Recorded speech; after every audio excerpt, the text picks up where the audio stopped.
Assalamualaikum warahmatullahi wabarakatuh.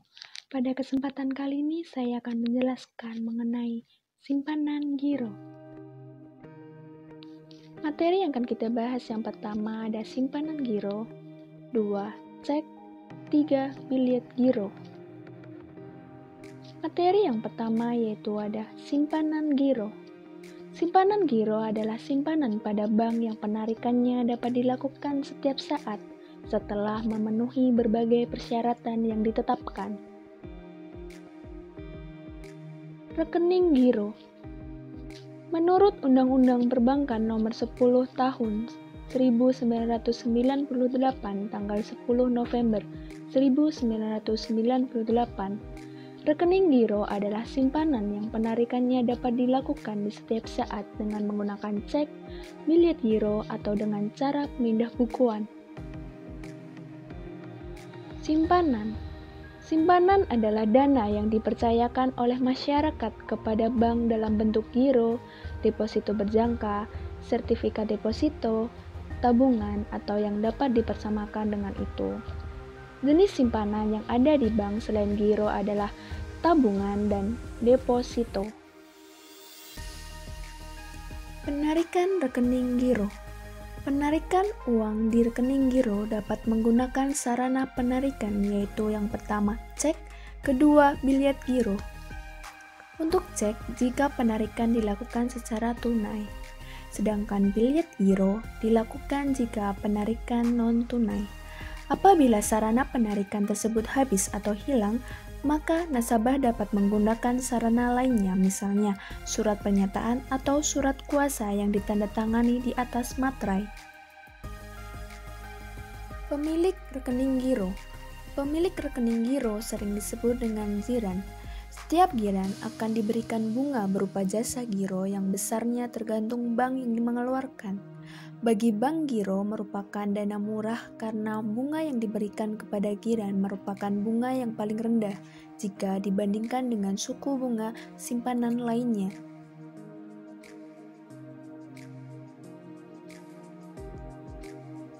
Materi kedua yaitu cek. Cek adalah salah satu sarana yang digunakan untuk menarik atau mengambil uang di rekening giro. Fungsi lain dari cek adalah sebagai alat untuk melakukan pembayaran. Menggunakan cek dapat dilakukan di bank yang bukan mengeluarkan cek tersebut. Cek merupakan juga surat perintah tanpa syarat dari nasabah kepada bank yang memelihara rekening giro nasabah tersebut untuk membayar sejumlah uang kepada pihak yang disebutkan di dalamnya. Syarat hukum dan penggunaan cek berdasarkan KUH Dagang Pasal 178. Yang pertama, surat cek harus tertulis perkataan cek. Kedua, harus berisi perintah tak bersyarat. Ketiga, nama bank yang harus membayar. Keempat, penyebutan tanggal dan tempat cek dikeluarkan. Terakhir, 5. Tanda tangan penarik. Adapun syarat lainnya yang pertama, tersedianya dana. 2. Ada materai yang cukup. 3. Jika ada coretan atau perubahan harus ditandatangani oleh pemberi cek. Keempat, kesesuaian jumlah uang. Jumlah uang yang tertulis di angka dengan huruf harus sama. 5. Terdapat masa kadaluarsa cek. Masa kadaluarsa cek yaitu 70 hari setelah dikeluarkan.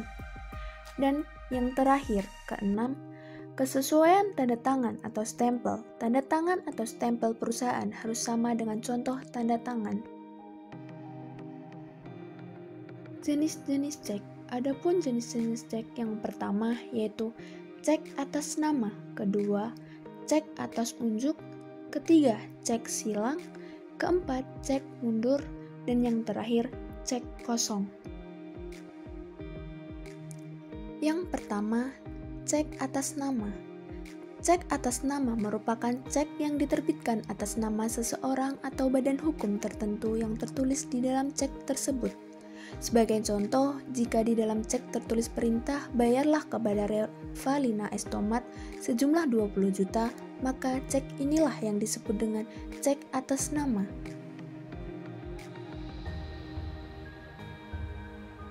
Kedua, cek atas unjuk. Cek atas unjuk merupakan kebalikan dari cek atas nama. Di dalam cek atas unjuk tidak tertulis nama seseorang atau badan hukum tertentu, sehingga siapa saja dapat menguangkan. Dengan kata lain, cek dapat diuangkan oleh si pembawa cek. Sebagai contoh, di dalam cek tersebut tertulis, bayarlah tunai atau cash untuk tidak ditulis kata apapun. Yang ketiga, cek silang. Cek yang di pojok kiri atas diberi 2 tanda silang. Fungsi dari diberi tanda silang yaitu fungsi cek yang semula tunai berubah menjadi non-tunai atau sebagai pemindah bukuan.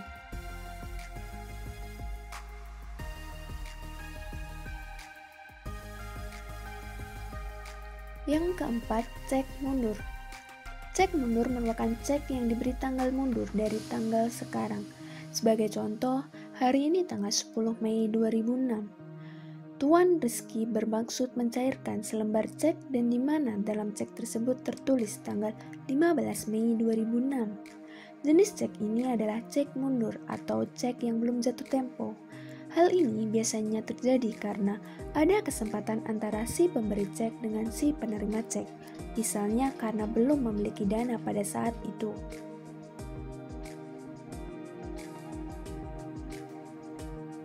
Yang kelima, cek kosong. Cek kosong adalah cek yang dananya tidak tersedia di dalam rekening giro. Sebagai contoh, Tuan Yusuf Putra menarik cek senilai 25 juta rupiah yang tertulis dalam cek tersebut. Akan tetapi, dana yang tersedia di rekening giro tersebut hanya 15 juta rupiah. Ini berarti kekurangan dana 10 juta rupiah apabila nasabah menariknya.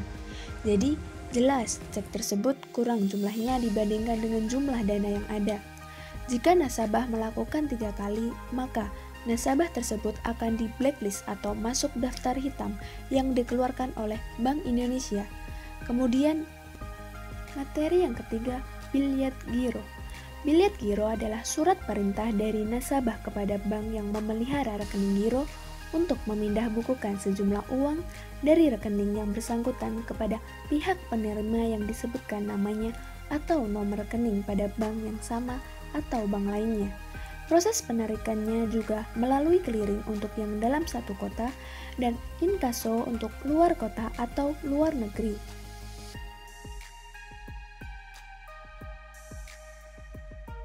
Pemindah bukuan pada rekening bank yang bersangkutan artinya dipindahkan dari rekening nasabah si pemberi bilyet giro kepada nasabah penerima bilyet giro. Sebaliknya, jika dipindah bukukan ke rekening di bank lain, maka harus melalui proses clearing atau inkaso untuk luar kota atau luar negeri. Syarat-syarat bilyet giro yang pertama, terdapat nama bilyet giro dan nomor seri.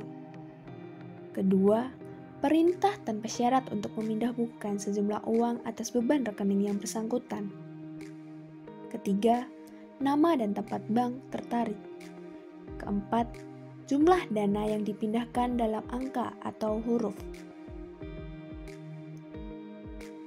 Yang kelima, nama pihak penerima. Keenam, tanda tangan penarik atau cap perusahaan jika si penarik merupakan perusahaan. Ketujuh, tanggal dan tempat penarikan. Terakhir, 8, nama bank yang menerima pemindah bukuan tersebut. Masa dan tanggal berlakunya bilyet giro. Yang pertama, masa berlakunya adalah 70 hari terhitung mulai dari tanggal penarikannya. Kedua, bila tanggal efektif tidak dicantumkan, maka tanggal penarikan berlaku pula sebagai tanggal efektif.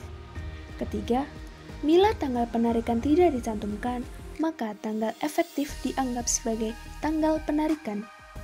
Untuk perhitungan jasa giro, setiap dana yang disimpan di rekening giro akan memperoleh jasa bunga dari bank. Besar kecilnya jumlah bunga atau jasa giro yang akan diterima dihitung dengan berbagai metode. Metode yang paling umum dilakukan adalah dengan menggunakan saldo terendah, yang artinya bunga dihitung dari saldo sisa atau terendah dalam bulan yang bersangkutan. Di samping dengan saldo ada pula bank yang menentukan perhitungan bunga dengan rata-rata saldo harian yang tentunya masih dalam bulan yang bersangkutan.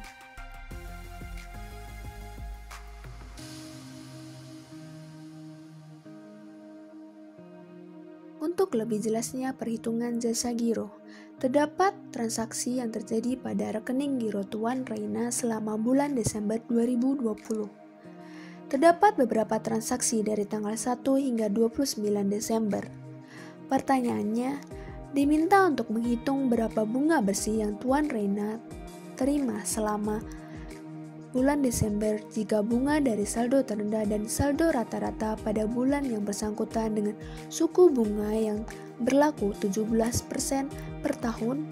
Nasabah juga dikenakan pajak 15% atas jasa giro. Buatkan juga laporan rekening giro. Langkah yang pertama yaitu pembuatan rekening giro. Laporan rekening koran Tuan Reina per 31 Desember 2020 bisa tertera di layar dengan tanggal 1 sampai tanggal 29 dikelompokkan antara debit dan kredit. Langkah yang kedua, perhitungan bunga dengan saldo terendah. Saldo terendah pada bulan Desember 8 juta, maka perhitungan bunga bulan Desember sebagai berikut. Bunga 17% dikali 8 juta dibagi 12 bulan sama dengan 113.333. Pajak 15% dikali 113.333 sama dengan 16.999. Hasil bunga bersih dari bulan Desember yaitu selisih dari bunga dengan pajak yaitu Rp96.334. Yang ketiga yaitu perhitungan bunga dengan menggunakan saldo rata-rata. Saldo rata-rata untuk bulan Desember sebagai berikut.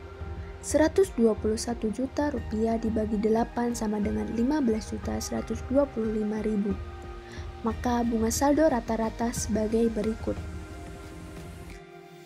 Bunga 17% dikali 15.125.000 dibagi 12 bulan sama dengan Rp214.271. Pajak 15% dikali Rp214.271 sama dengan Rp32.141. Sehingga bunga bersih yang didapat yaitu pengurangan dari bunga dengan pajak yaitu Rp182.130. Terakhir yaitu jumlah giro yang diperoleh dari kedua perhitungan di atas adalah sebagai berikut. Bunga dengan saldo rata-rata adalah Rp182.130. Bunga dengan saldo terendah adalah Rp96.334, sehingga selisihnya yaitu Rp85.796. Pilihan bagi nasabah dengan perhitungan bunga di atas yang paling menguntungkan adalah dengan saldo rata-rata. Akan tetapi yang menentukan metode perhitungan adalah bank, bukan nasabah. Sekian penjelasan mengenai materi simpanan giro. Kurang lebihnya mohon maaf. Wassalamualaikum warahmatullahi wabarakatuh.